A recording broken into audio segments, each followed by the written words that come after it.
everybody, another episode of Magic Movie Reviews. That's right, it's another one. Happy Halloween, y'all, by the way. Anyway, this one I had a lot of fun with. This one's very emotional. Also, spoiler alert. Anyway, this is A Monster Calls, directed by J.A. Bayona, who made The Orphanage in that other movie. Starring Louis MacDougall, Sigourney Weaver, and like a bunch of other people. And Liam Neeson as the monster. I had a lot of fun with this one.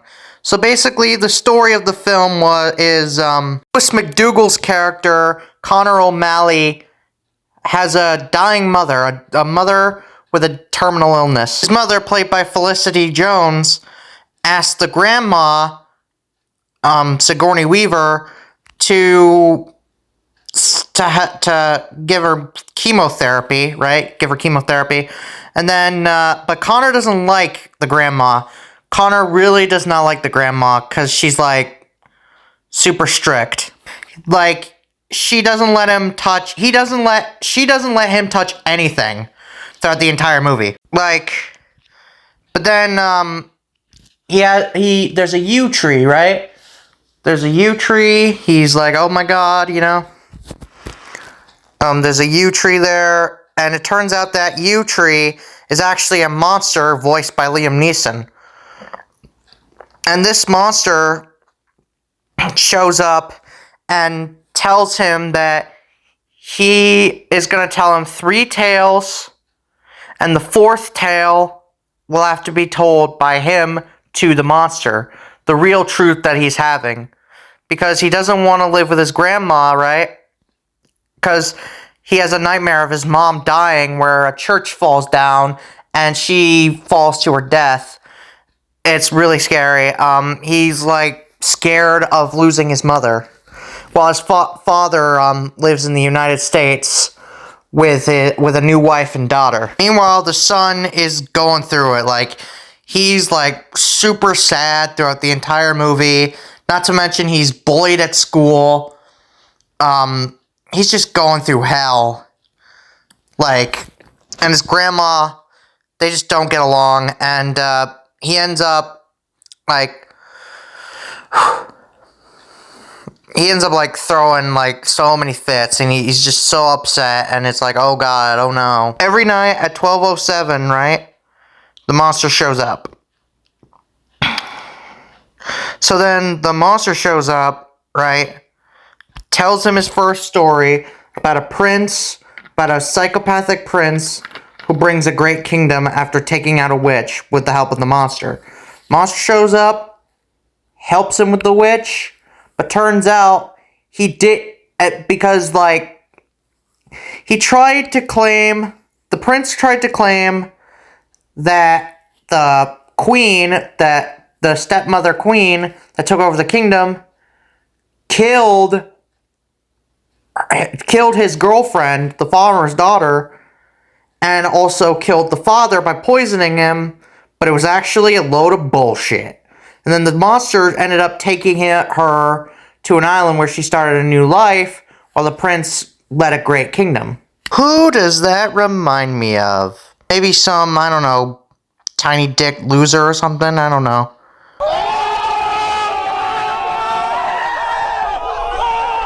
So anyway, mate, that's how it goes, I guess. Hey, Fizzy, how you doing? Doing well. Can I help with this review? Okay. And he's like tormented by Harry, the stupid fucking kid, mate. And he's like a fucking bully. He fucking sucks, honestly. Trying to bully a man for not being as rich as him. Who does that remind me of? Who would probably, I don't know, bang a porn star without her consent?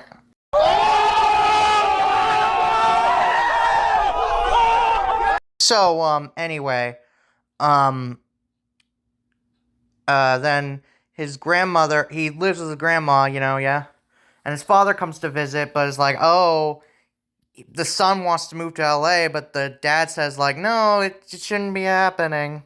So he tries to summon the monster after, like, having an argument with his dad about him. He was by moving the clock to 12:07, which is when he shows up. And then he tells him the second story about an apothecary who does like natural medicine. A priest refuses to let him continue his work by telling everyone he shouldn't be doing it. So his two daughters are dying, right? He ended up giving up on his beliefs, trying to get the apothecary to help him. He doesn't. Monster shows up, destroys the Parsons house for giving up on his beliefs and, being a fucking idiot. Connor enthusiastically joins the destruction, but ends up destroying Grandma's clock, making her cry. He does not punish him because she knows he's going through some shit. And Harry decides to stop bullying Connor because he, and I quote, no longer sees him. And then the monster showed up, and then he beat the living fuck out of the bully, causing him to be hospitalized. The parents starting to sue, and the principal does not expel him because she knows that he's going through some shit. Like, she knows that he's going through it all right now. Meanwhile, the mom has a treatment from the yew tree, and he hopes that the yew tree will help her. It doesn't. Connor then runs to confront the monster. The monster ends up making him relive his occurring nightmare of losing his mother, and like the church falls, the rocks fall and everything. It becomes like a big sinkhole, and then the mom falls out of his hand, and Connor is about to fall. The only way to be set free from this is to just tell the truth, but he refuses. And Liam Neeson's monster's like, tell me the truth, Connor. Speak the truth. Hey, can I help you out? Of course, Dad. Go ahead, Ozzy. Thanks, son. Thanks, Froggy. Eventually, Connor admits to everything. He comes clean that he purposely lets her go, even though he thinks he should have held on longer. He says that he doesn't want her to die, but hopes that she does die in order to end her suffering. The monster then commends his bravery and tells him that it's human for him to feel this way. He then is shown falling asleep beside a tree, and he's found by his grandma, who then he apologizes for everything that happened, and then she says it doesn't matter. And then they go to the hospital, and they see the mom. She's about to die. Connor embraces his mother, and so his mother,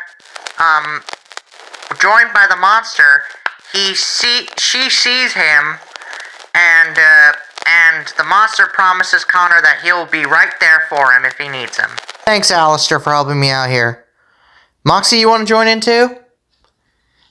And so the grandmother shows up, and the grandma gives him a new bedroom, which is her old room from when her mom's old room, filled with all the artwork from her childhood, and has a picture and pictures of her on the wall. So he pulls out his mother's old drawing book, and he sees all the paintings of the stories the monster told him, and a painting of his young mom on of his younger mother on the monster's shoulder. Anyway, yeah, that's the film. It's very emotional story of a boy suffering from grief and a monster helping him. It's nice that the monster's not the villain in this one, which is what I expected from the title. I kept hearing a lot about A Monster Calls back in years ago, but I was like, you know, I wanted to give it a shot. So I watched it last night with my mom, my brothers, and my dad's. It was pretty good. It's really well done. The special effects are amazing. The hand-drawn animation is very watercolory. It gives off like a childhood imagination there. Like, this boy is just, he's a kid who can't, this kid is clearly going through like some really rough stuff with losing his mom. You know, the idea of losing his mother and his whole foundation dying before him. That's having the church fall in the beginning of the nightmare is very symbolic, because it's like his entire foundation, like everything his life has been, is about to go away, is about to be destroyed. Hey, can I come in here? Of course, Blitz. Go ahead. The cinematography is really well done as well. The camera angles are great. Everything's good. All the wide shots are amazing. The acting is amazing as well. Sigourney Weaver kills it. Kills it! As the grandma. And all the actors are great. Liam Neeson obviously is a great voice for the monster. Like, Mr. I will find you, and I will kill you. Guy is just the perfect voice for this. Like, the whole film is a very ambitious one indeed. Production design is also pretty well done. All of it is just really well done. So, that's my part of the review. See ya. Thanks, Blitz.